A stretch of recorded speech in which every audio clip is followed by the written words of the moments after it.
మార్కాపురం జిల్లా కొత్తూరు సమీపంలోని వెలుగొండ ప్రాజెక్టును మంత్రి నిమ్మల రామానాయుడు పరిశీలించారు. ఇక ఫీడర్, కెనాల్, రిటర్నింగ్ వాల్ పనులను రెండో సొరంగం ద్వారా మంత్రి స్వయంగా పరిశీలించారు. ఆ తర్వాత అధికారులు, గుత్తేదారులతో సమీక్ష సమావేశం నిర్వహించారు. 5 ఏళ్ల జగన్ పాలనలో టన్నెల్ 2లో 745 మీటర్లు బెంచింగ్, అలాగే 705 మీటర్ల లైనింగ్ మాత్రమే చేశారని నిమ్మల రామానాయుడు తెలిపారు.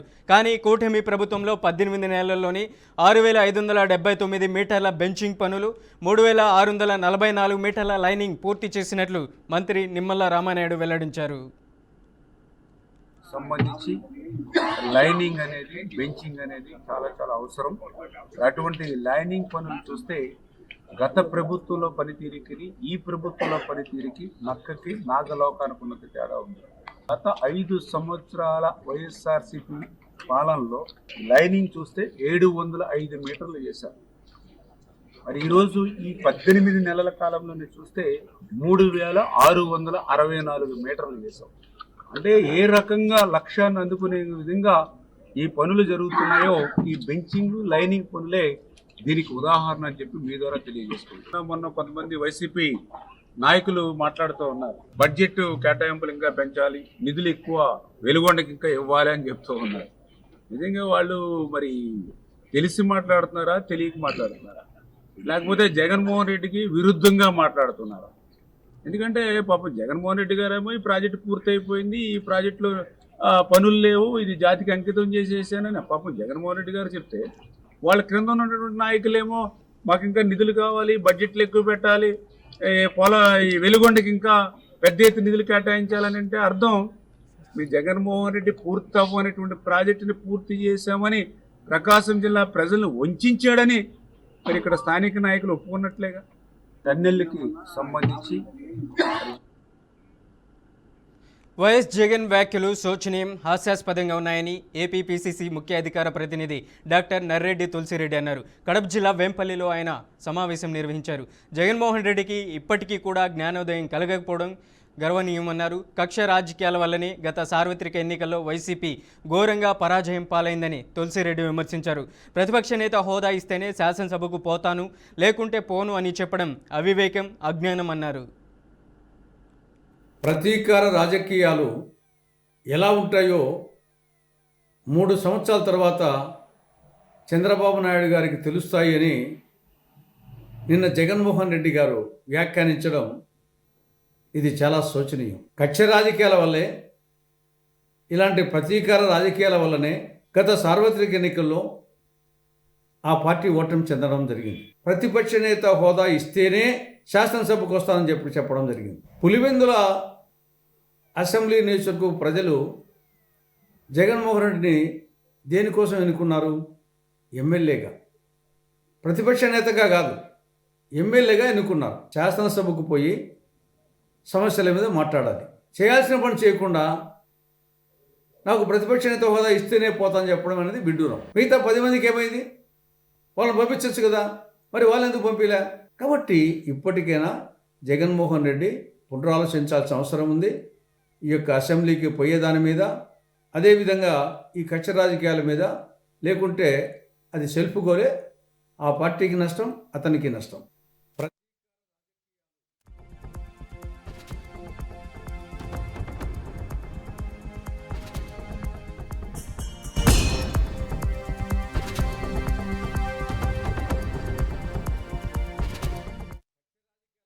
తాడిపత్రి మున్సిపల్ చైర్మన్ జేసీ ప్రభాకర్ రెడ్డి సంచలన వ్యాఖ్యలు చేశారు. గన్ లైసెన్స్ను రెన్యువల్ చేయడం లేదంటూ ప్రభుత్వంపై తీవ్ర వ్యాఖ్యలు చేశారు.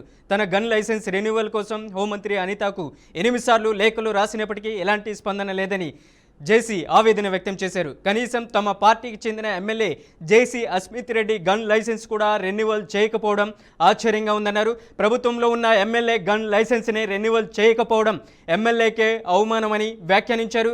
ఈ విషయంలో తప్పు తమదా లేక పోలీసులదా అర్థం కావడం లేదని అసహనం వ్యక్తం చేశారు.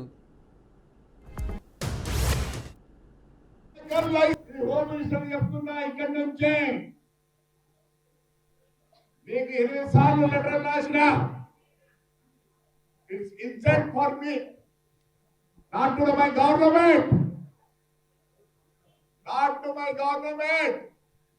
Insult for MLA.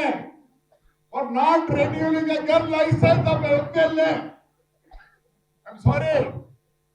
ఎవరైనా బాధపడచ్చేమో, మాకు ఉంటాయి కొన్ని బాధలు మా సొంతాన్ని. No good. అనితమ్మా,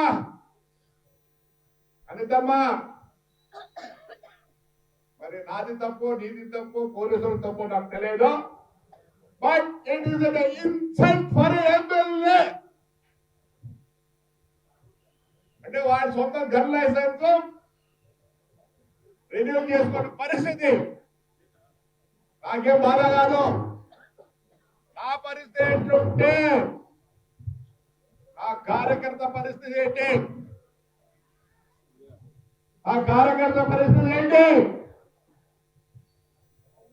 మేము ఎస్పెషల్లీ తాడిపత్రి కాన్స్టిట్యున్సీ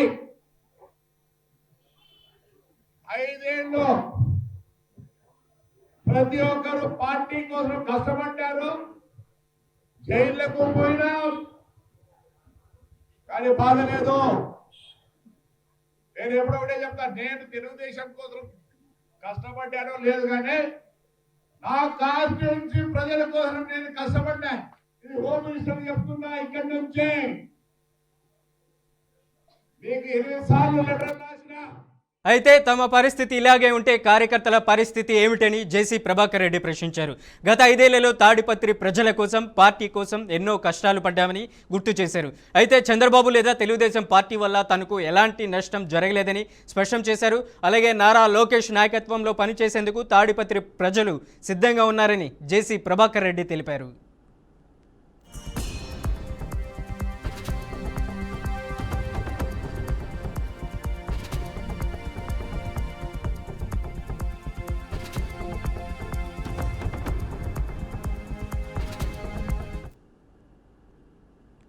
మార్కాపురం జిల్లా పెద్దరవీడు మండలం బి చెర్లోపల్లి వద్ద జరిగిన సంచలన హత్య కేసులో ప్రధాన నిందితులను పోలీసులు అరెస్ట్ చేశారు.